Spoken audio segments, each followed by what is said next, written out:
Sir, मैं रूप Singh Bhati. Main मुद्दा ये है सर कि आईटीआई को गुनहगार तो ठहरा दिया जाता है, आईटीआई पे आरोप तो लगा दिया जाता है, लेकिन सरकार ये क्यों नहीं देखती कि वो ऐसा क्यों हो रहा है। अच्छा, हमारा दर्द सुने तो सही सरकार। हमारा दर्द ये है कि कोविड के बाद में सारी यूनिटें बंद कर दी गई, बेसिक चीज़ पे कोई ध्यान नहीं दे रहा। पूरी यूनिटों को बचाने के लिए हम 2-2, 3-3 एडमिशन हर यूनिट में डालते हैं। फिर सरकार कहती है कि साहब 20 यूनिट में आपके एडमिशन है, 20 टीचर चाहिए, लड़के 40 ही नहीं है। बहुत गहराई तक बात है। संस्थान को चलाने के लिए, इतने नियमों का पालन कराने के लिए संस्थान को पैसा चाहिए। लोग 5,000 से लेके और 15,000 तक एडमिशन कर रहे हैं। हाउ पॉसिबल कि आईटीआई रन कर सकता है?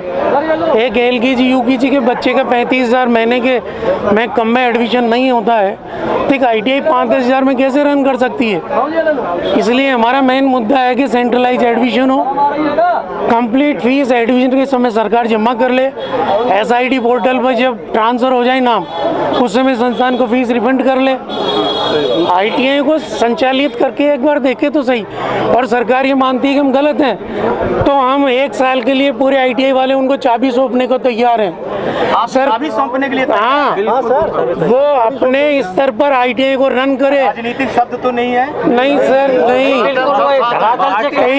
कई साल से संचालित कर रहा हूँ। जयपुर जिले का पहला प्राइवेट आईटीआई है सर मेरा।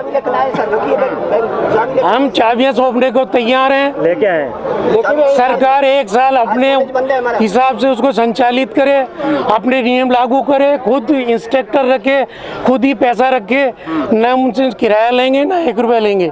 एक बार वो अपने एक बार सरकार अपने नियमों के अनुरूप खुद हमारी आईटीआई संचालित करके दे दे, या फिर हमारी निर्धारित सीटों की फीस हमें दे और उतने एडमिशन दे, और फिर हमसे बाकी अपेक्षाएं रखे। मतलब खुद तो सारे नियमों की अपेक्षा रखती है, लेकिन हमारी सुनवाई कहीं नहीं है। सर उनका डिपार्टमेंट के फंड में जाएगा, पूरा पैसा उनका सर डिपार्टमेंट के फंड में जाएगा सर। अगर हमारी आईटीआई सरकार 1 साल के नहीं चला सकती, तो हमारी कमेटी के सुपरविजन में सरकार अपनी आईटीआई चलवा ले। हमारी कमेटी के सुपरविजन में सरकार के नियमों के अनुरूप खुद की आईटीआई चला के बता दे 1 साल। इन दोनों में से कोई एक काम कर। टॉक शो में, आईटीआई टॉक शो में आपका बहुत बहुत हार्दिक तहे दिल से अभिनंदन।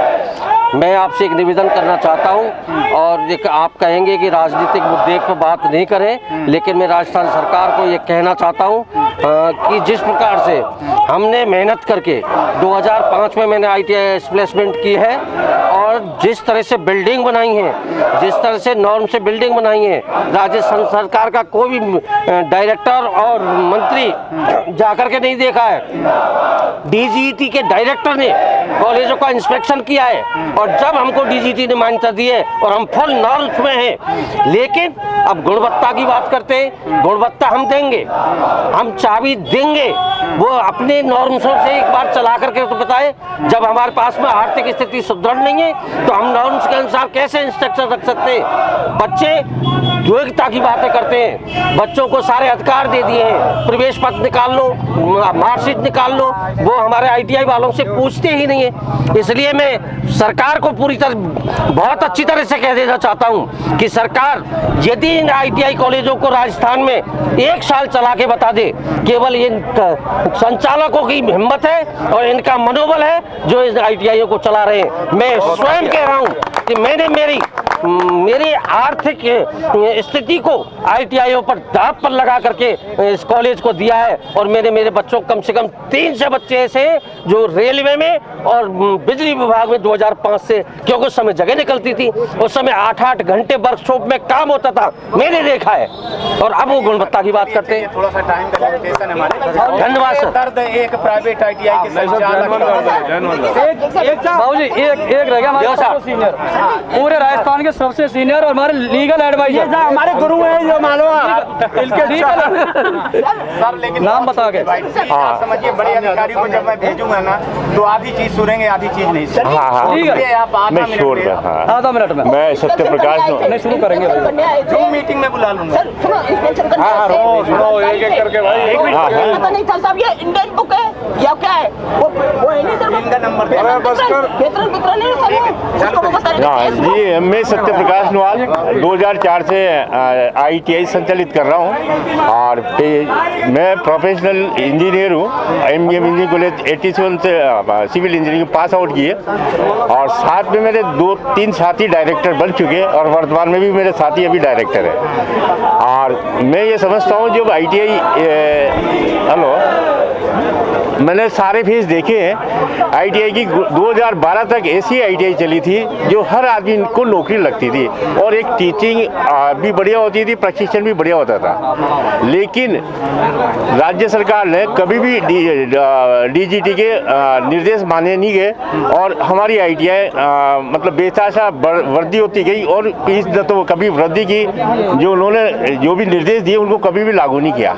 सबसे पहले तो बताओ 2014 में फीस वृद्धि और सेंट्रलाइज एडमिशन का किया था।